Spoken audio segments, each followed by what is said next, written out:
for the soul. Gaining the whole world and losing your soul, your soul, your soul.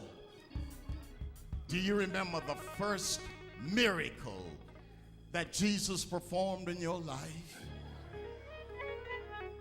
It probably had to do with your life and your soul. 9 months you lay in the tomb, but at the end of the 9th month, you cried into the world. That's a miracle. Tap your neighbor on the right and say, I'm here.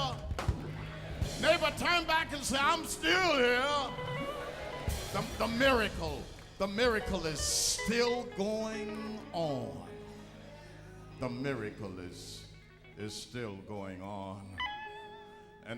And the first miracle, of course, we're gonna read about in a little while. The first miracle occurs not in church. The first miracle occurs at a wedding feast. Can you imagine? And not in Jerusalem or Los Angeles or New York or Chicago, but in a little town way out in the woods, Cana. We're going to look at the miracle working business of God. Use your Bibles there. Reach out now and get page 837. Page 837.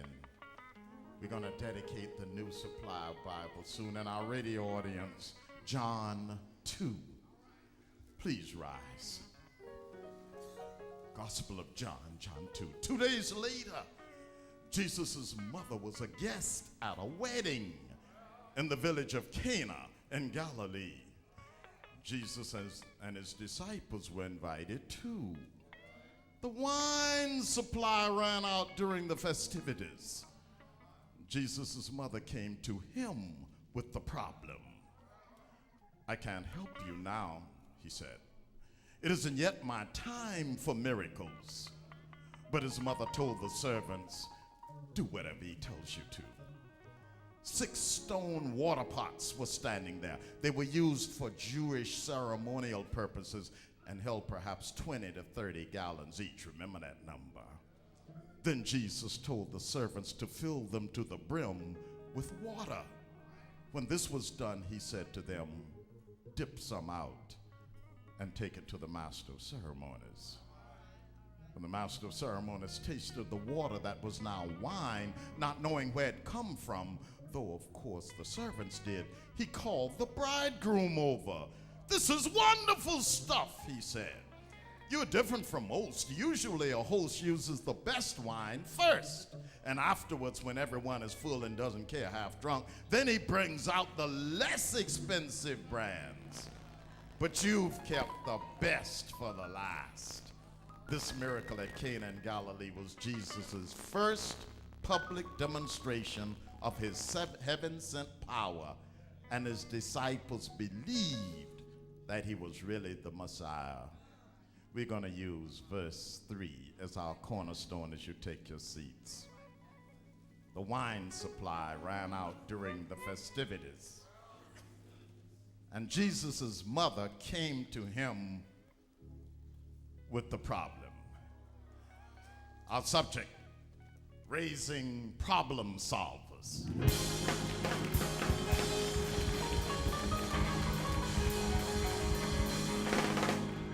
Sisters, could we talk a little bit about the brothers this morning? And please remember, Father's Day comes. Sisters, a lot of time you're raising problems. You're raising problems. You're making your sons your substitute husbands. You are correcting your husbands and trying to raise you're raising your husbands and petting your sons. You're turning your boys into fools, sisters. Sisters, they have no work ethic. Sisters, they think the gang is more important than the family. Sisters, they don't even respect you. We got a problem, sisters. Want to just give you a visible demonstration now. These are the sons of great mothers. All the male voices in Unity Choir, stand up.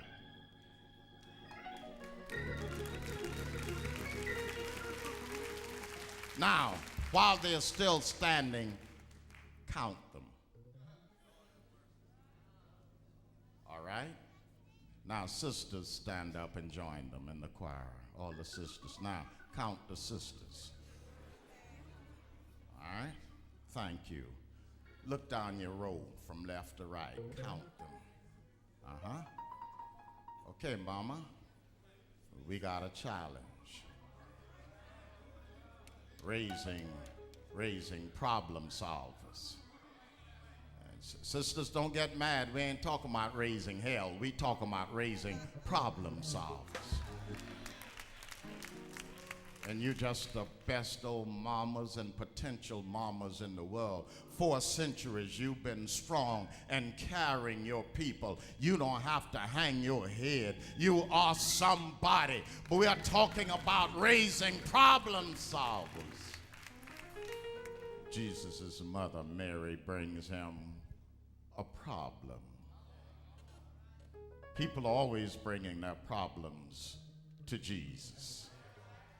Please have enough sanity to bring your problems to Jesus. When you come to church, bring your problems to Jesus. Bring your problems to Jesus. Jesus' problem is not that people bring him their problems, but Jesus' problem is that people think they can bring their own solutions to their problems, so they're going to tell Jesus how to solve their problem instead of letting Jesus tell them how to solve their problem. We preachers are famous for it.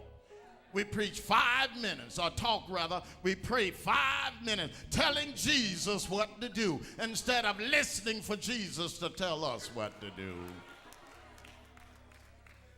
Jesus has your solution if you listen.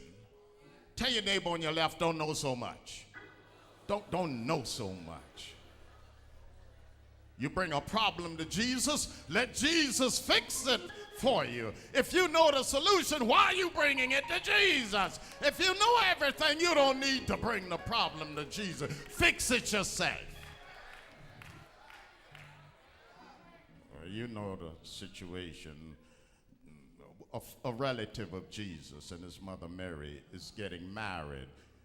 They're at this wedding feast.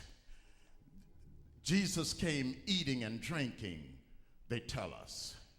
John the Baptist came neither eating nor drinking. John the Baptist was holy. Yeah, you know, some people are so holy they make you want to holler. Every time you see him, oh, the Lord Jesus, oh, the Lord Jesus, Jesus, Jesus. I don't know what I'm Jesus, Jesus, and you just want to say Jesus.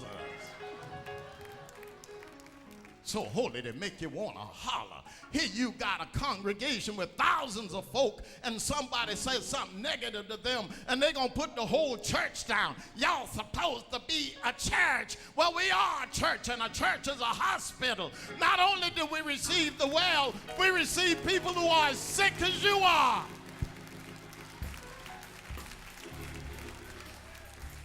Don't bring your sons up in a negative environment. Nothing wrong with John the Baptist, but don't live your life on what you don't do. I don't drink, I don't smoke, I don't cuss, I don't that, but you are as arrogant as hell, and that's the worst sin in the world.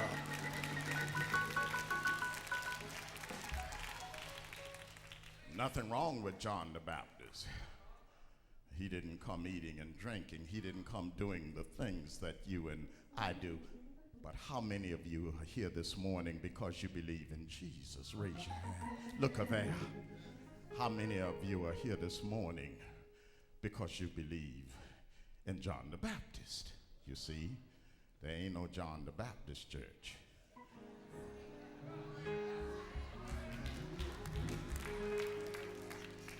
You raise your sons for a real world. You raise your sons with the question, what do you do when your wine runs out? What do you do when your resources run out? What do you do when everybody else is wearing $100 tennis shoes and you don't have the $100? What do you do when you're in college and all the other guys are going up to the show this week and you too broke to go? What do you do when your dad is not there for you? What do you do when the campus bully slaps you in the face? What do you do? What do you do when the wine runs out? Get the background. At a wedding, the host must have enough food and wine for the guests, or else you embarrass. Folks talk about you. At this wedding feast and didn't even have enough wine for everybody. I don't know. If they couldn't afford a wedding, they should have waited till they could have afforded it. Didn't have to.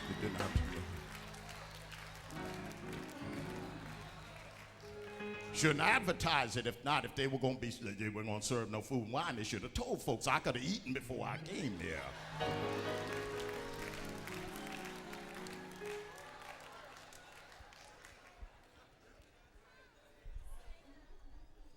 Mary doesn't want her relative to be embarrassed.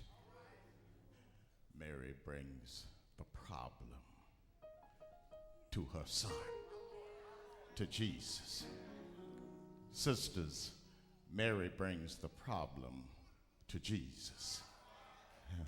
When you run out of wine, you ain't got nowhere you can turn to. You need to bring your problem to Jesus.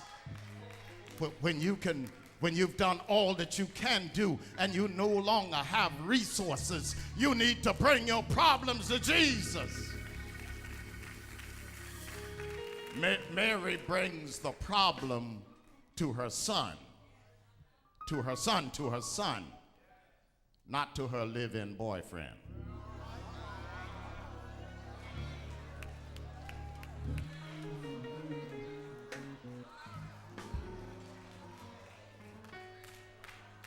Can we talk about that 1 minute? Just, all right.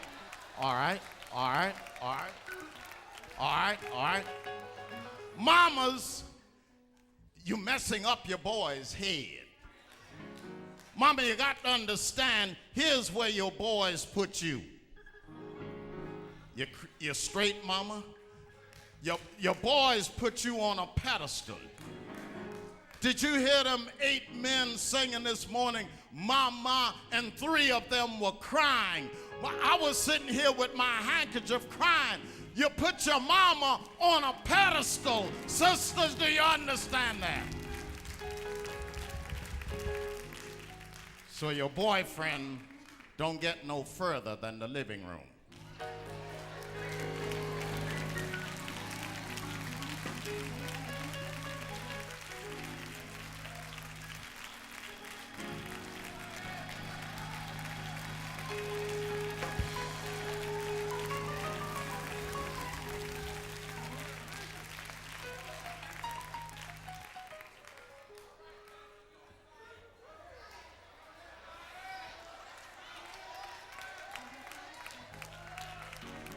When your son is home, the 20,000 other locations that you might be if you're going to do what you're going to do with your boyfriend, but your boyfriend is a live-out boyfriend, not a live-in boyfriend, unless you're going to mess up your son's head. These brothers who are making millions calling our women whores and bitches, who do you think they were seeing? What were they seeing when they were coming up? There ain't no man here who would call his wife that or his girlfriend that because his mammy wasn't no hoe and no bitch. How do you get on with that?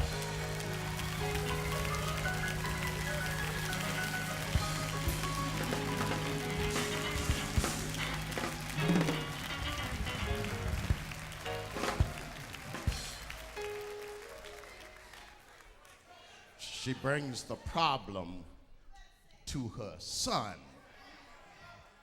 and not to her pusher. sister, if you got a habit, you need to come to pastor. And we go work on it because we got 13 shrinks who will give you that free time, $200 an hour. You ought not be doing that stuff in front of your son because your son has you up here. And when you are up there high, that brings you down here. Or teaches him when you got a problem, you get high. You ought to teach your son sunshine makes you high. Coming to church makes you high. Because you don't even bring your son to church. Here come your daughter coming to church with you, and there's your son.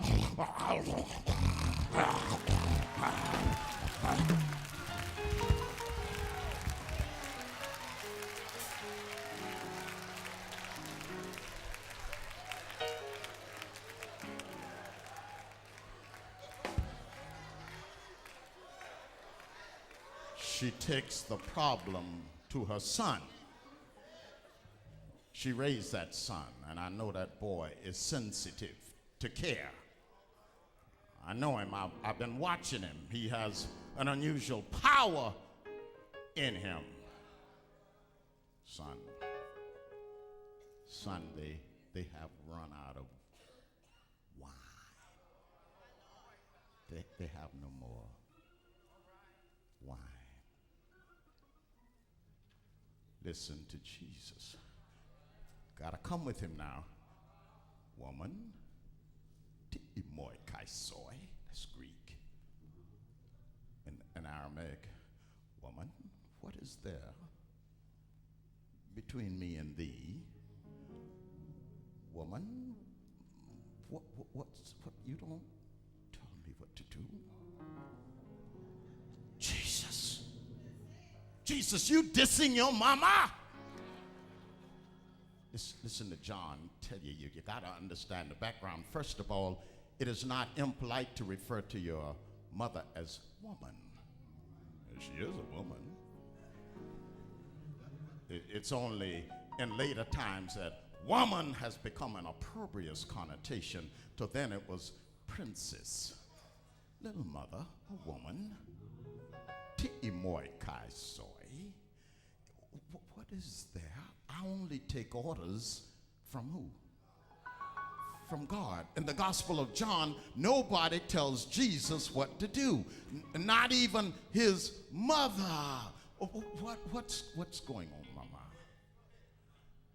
Now, mamas, y'all are raising these sons who don't take orders from you, God, or nobody else. I think it's them head wrapped on the head that they're too tight.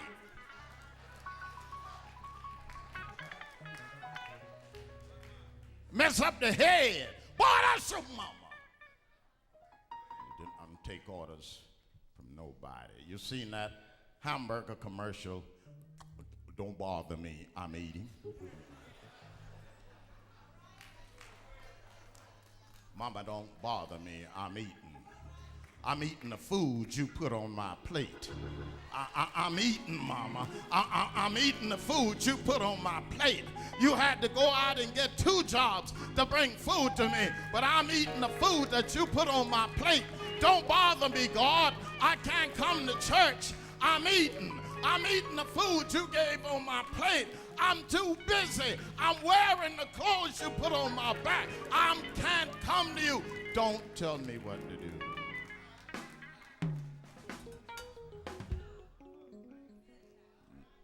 Mary is very wise.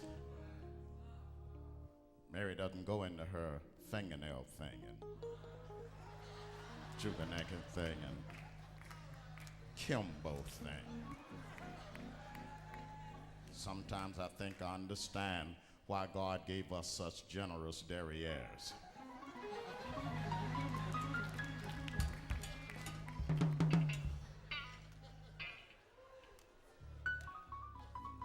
Mary knows Jesus will fix it. When you reach the bottom of the barrel, you ain't got no more wine. Hear this that will save your sanity, daughters. When you discover that you have nothing left but Jesus, when you discover that you have nothing left but God, then for the first time in your life you discover God is enough.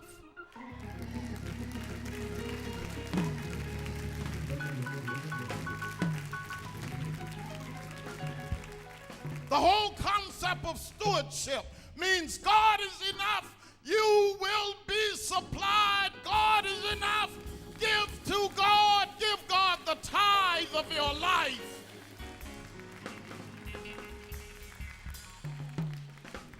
Mary tells the servants, do what he tells you. Do what he tells you. Do what he tells you. Jesus starts with what you have. That's where Jesus starts.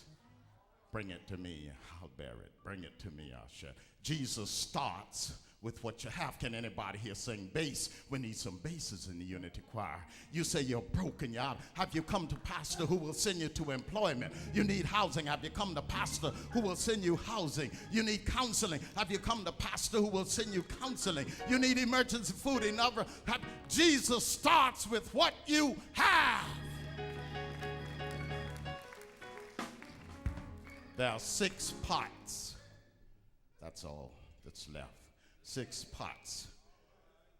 They gather water from the roof. The roofs are flat, and the rain, and then it drains down into a barrel, and you fill the pots from the barrel, and they use these pots to ceremonially clean their hands. The pots are empty. Jesus says, fill them with water. They go to the barrel and they fill them up. And you know the rest of the story. He turns it into wine. 100 gallons, 3 times as much as there was water. 100 gallons, not for you and me to get drunk. The master of ceremonies, his job at the wedding at that time was to make certain nobody gets drunk. Nobody acts the fool. Jesus did things in moderation. 1 drink is enough for you. Ain't no reason for you to have to drink the whole 100 gallons. Why do you have to overdo everything you do? If you take a little Jim Crow, don't let the crow become a buzzard. Why do you have to overdo everything you do? You can't drink and drive. Why don't you let somebody else drive? And when you have a personality change and you get drunk, don't drink it, you can't afford it.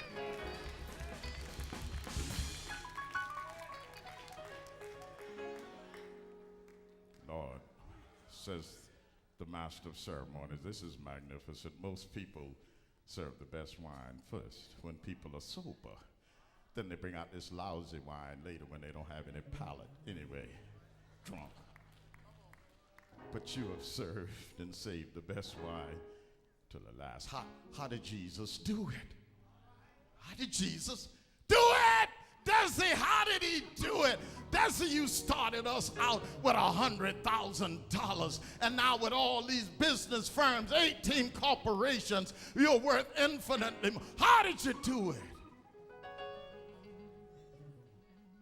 You were there, weren't you?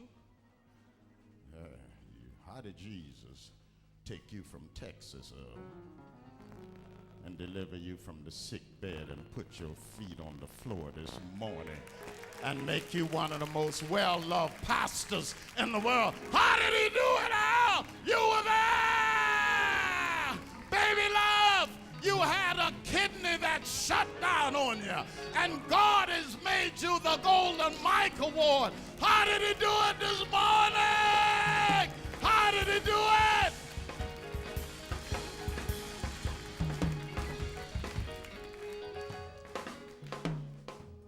Ain't just how did he turn water into wine.